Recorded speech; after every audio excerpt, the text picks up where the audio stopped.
What is happening, everybody, and welcome back to the Conscious Yoga Podcast. On the Conscious Yoga Podcast, we use spirituality, philosophy, psychology, conscious thinking, literature, and other schools of thought and tools to not just examine yoga, but to expand yoga's vision.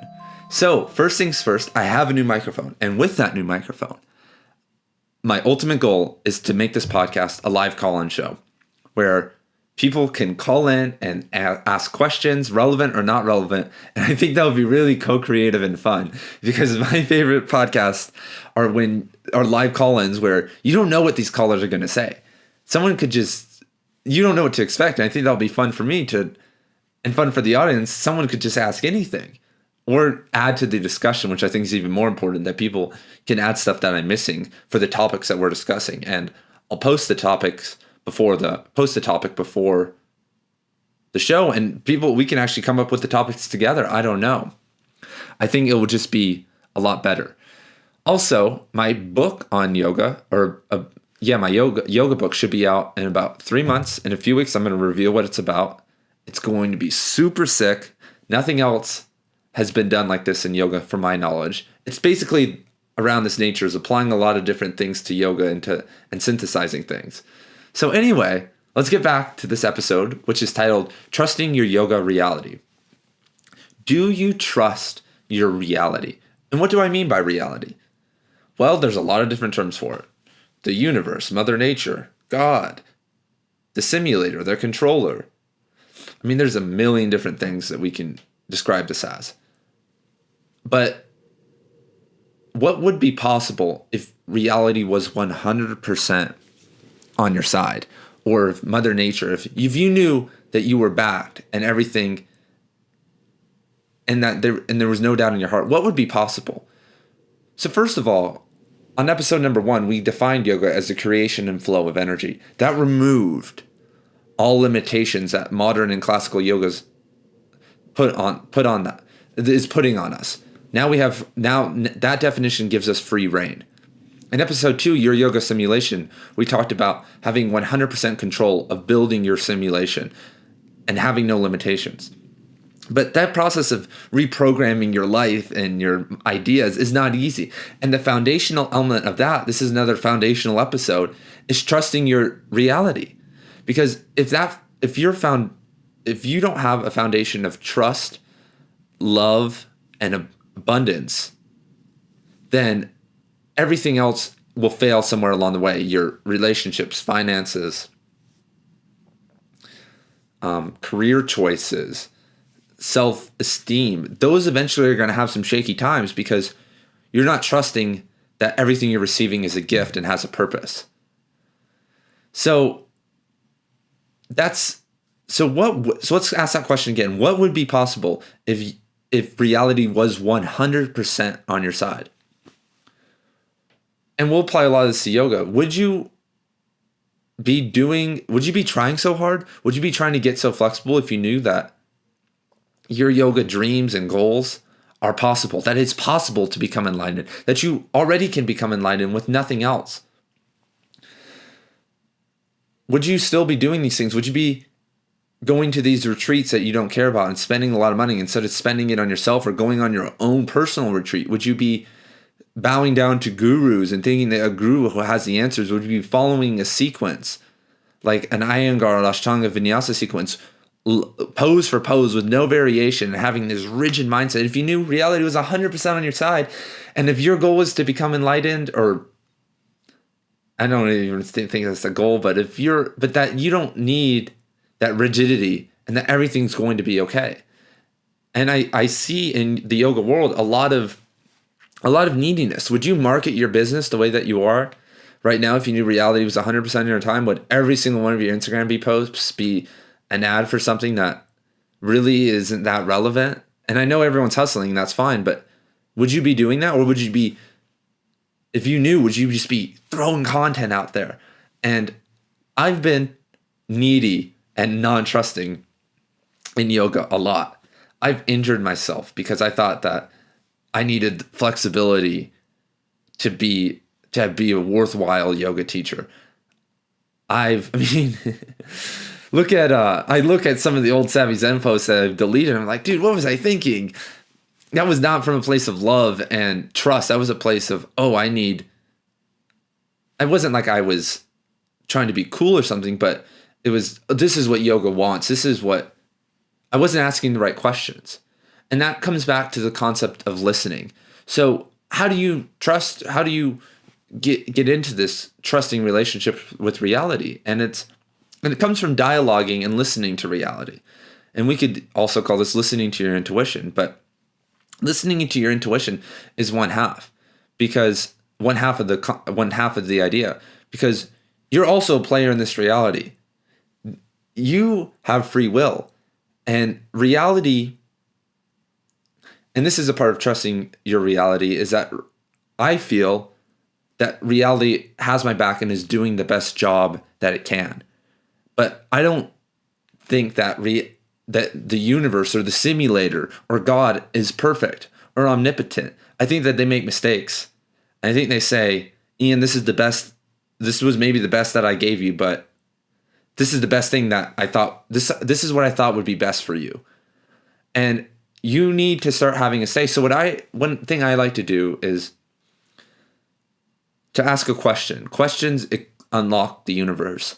And when you ask a question to reality, you'll usually get an answer, either through meditation or synchronicities in your life. So you could ask a question like, how can I make my relationship with yoga more playful, right?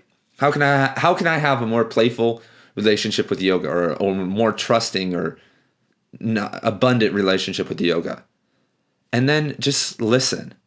Ask it out loud, hopefully, even though that's a little bit crazy, and ask out loud and just wait for the answers to come to you. Just use whatever meditation techniques you like and wait for that to happen.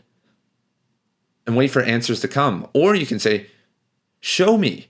That's another good one. Show me how to be more playful. And you're going to maybe get some ideas. And whatever ideas you get, you need to discern a few more times, though, because you have a filter inside of you that also is needy and not trusting. So some of the ideas, you're just going to be like, oh, that's the one. But usually the first ones that come up aren't the right ones. So when I asked a few weeks ago, where do I need to go with Savvy Zen? And I was getting all these ideas about this and that stuff to increase traffic. But that was my mental mind. But what came to me, though, was I needed to really focus on my book and get this podcast going again. Because and what makes that relevant is that book idea was a long way down the list of books I wanted to write, but I just kept getting these cues like, this needs to be the first one. I had an outline and ideas for this other book, but it was like, no, this is what you need to do. This is going to create this is going to be a better storyline for you in yoga right now. And then synchronicity started popping up. I started getting all these ideas and books coming into my life. I was like, whoa, what is happening? And things started moving along in a way, and I just have been trusting that process. Also, we can apply this to my asana practice. I had to trust that doing a sequence or a certain style of yoga just wasn't right for me, because every single time I got involved in that, I was like, wait, this is like kind of quasi-cultish, like Iyengar and Ashtanga and Vinyasa and all these things. Everyone's saying, or Bikram, all these people are saying that they're right, and there's all these allegations and problems in the community, and everyone seems really close-minded when it comes to modifying and expanding. And I just need to get away from this. And and I'm in the process of trusting, though, because those things are popular. Those things are what people care about. When people care about those things, and that those places have an audience. And when I speak out against those things, people probably aren't going to be very happy. But I have to trust that we can do better as a community, that yoga as a whole can do better than what we have right now, and that we need something more. Excuse me. So So one way to look at this is think about, and I'm trying to keep this on yoga, and is look at traumatic wounds that have happened to you in yoga, right? Look at bad relationships with teachers, injuries, disenchantment with certain systems of yoga or things that have come out about yoga. Look at everything. Look at anything that's ever hurt you in yoga and ask yourself, if I viewed this as a gift from reality, how would that be different? How would I look at this differently if I viewed this as a gift? For instance, me injuring my hamstring, I was out of the game for like a long time, like a year. And now I see that as that removed me from Ashtanga Vinyasa and Iyengar, but caring and just being like a student of those and really just practicing those pretty strictly. That expanded my mind. In that time off, I read a lot and did a lot more slow yoga and recovery oriented yoga and other schools of movement because I couldn't do like hamstring stuff, which is the basis of a lot of yoga, a lot of those of Ashtanga and Iyengar. And now I see that as a gift because I've expanded my mind in it. And if I would have stayed, and if I would just have said like, damn it, I just need to recover from this. I just need to do a little bit. I just need to stay with this stuff. My mind would be, or my character would not be as strong and have had as many cool experiences as I've had if I would have stayed back there. So just think about that for a moment. Where are you not trusting, and where are those trust wounds affecting you? Because this is what's creating the situation that makes you not trust reality 100%. Before you can get in that 100% trusting relationship and move into the possibilities, infinite possibilities, you need to resolve those trust wounds within your heart. Like I had one yoga teacher that I feel like betrayed me in a sense, but then I look once again and betrayed me as in they didn't have my best interests in line. Looking back, like they were giving me hard adjustments and they were like on an ego trip of their own, right? And that eventually led to my injury because I was just getting pushed down and like all this stuff. But then I look at it and once again, then I left that studio and now I look at that studio and I'm like, wait, I shouldn't be mad at that person for injuring me. Whatever. That helped me get away from a studio that doesn't align with my vision too, but I just went there because it was close to my house and cheap, and it just made sense to go there, and it had a lot of yoga that I liked. But I've moved on to other studios and different teachers, and if I would have not been injured, I would have stayed probably at that studio and still have been there and not be doing this podcast or have Savvy Zen up. So another way to frame this is what would happen if you stayed stuck in a bad relationship with reality? What would happen if you just kept pushing and being needy? And neediness and all these things, not having reality 100% on your side, is the opposite of yoga. You're not doing yoga because you're creating a blockage of flow. You're not letting reality's messages and guidance flow 100% through you. You're creating blocks. You're saying, no, you're not right. And you're not dialoguing with reality and saying, no, I don't really want that. If you get an answer like, hey, focus on this book and focus on this podcast, you can say like, I don't really want that. Let's do something different. Let's give me a different idea. I really don't feel like doing a podcast or writing that book right now. Let's do something else. But if you let those trust wounds in your life and in yoga hold you back, what would happen? What would happen if you stayed stuck? Do you really think you would accomplish your dreams? Do you really think you'd get the most out of your life and live your yoga's journey to the fullest? I don't think you will, but most of us don't frame it from this point of view. And I really didn't until a year or two ago. And where I'm trying to take another step in this is that you always hear this in the New Age community, like, just trust your reality. Just go with the flow. Just go with the flow. Right? But if your reality makes mistakes, then you need to not just go with the flow and trust 100% blindly. You need to have a relationship where you dialogue and you expand that trust into a trusting co-creative relationship, not just you're just being controlled, because your reality doesn't respect that. It's like in a relationship when someone starts controlling someone else, they don't respect that person anymore because that person isn't standing up for themselves. It's the same way here. Reality will control you if you let it, and things aren't going to work out perfectly. Things aren't going to work out for the best if you do that, because you have your own thoughts and feelings. Also, that reality doesn't know. That's another part of this, is that this isn't some omnipotent God that knows everything about you. You have your own thoughts and feelings, and reality is just doing what it's given the thoughts, giving the ideas that your mind is creating, but it isn't your soul. It doesn't know your soul.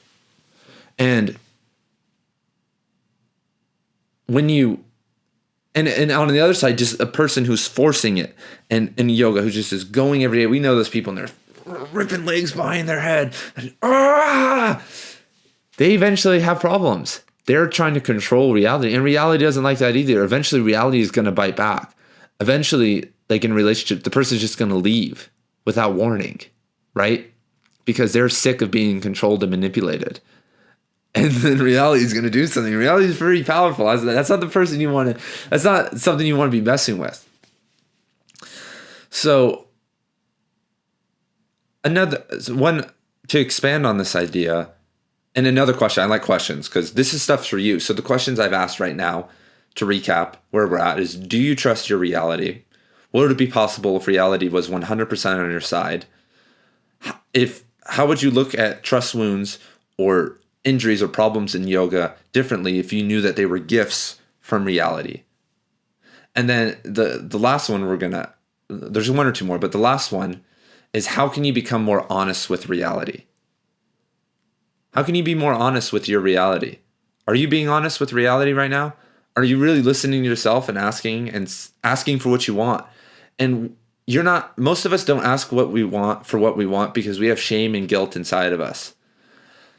Our society, the Puritans, the moralists, or whatever, our family, our upbringing, we feel shame and we feel guilt. And I feel like guilt and shame are the two worst sins or two worst modalities to be a part of, because we're not killing people. We're not doing these things. We're trying to help. We're on the Conscious Yoga podcast. We're yogis.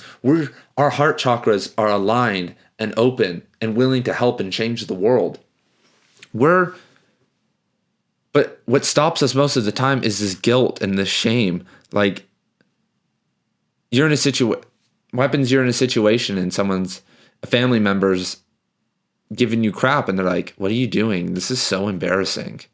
Like, what are you doing with this Conscious Yoga podcast, Ian? Like, that's so dumb. You had so much potential. Remember what you were doing in college and like a few years ago? Like, why? And you're just like, right? And then you feel guilty and you feel ashamed. And you're like, yeah, what happened to that, Ian? And you feel guilty and you're letting someone else ruin the creation flow of energy and stop your yoga, right? And we feel shame and guilt for the silliest of things. And I'm working through that podcast. I'm working through this right now. I feel ashamed and guilty to be doing some of this stuff on Savvy Zen because I had people that were close to me tell me that I shouldn't do it, and it was dumb, and that was like way too far out there, and that people didn't care. So I'm still resolving that shame and that guilt, and I'm trying to be more honest and have a better relationship with reality so that I can see that stuff isn't real. And it's hard. Like, I know it's hard to admit that you feel guilty. Like, I feel guilty, and I felt guilty choosing this over those other people, because eventually I was like, wait, they're not going to agree with this no matter what. And it's silly, but like they have their own thoughts, and I need to do this myself. And I still feel guilty and ashamed that I did that, but eventually that's going to go away eventually because of my relationship with reality, and because where I'm getting led, and the new relationships and experiences and things that are going to happen. But I had to trust to take that step.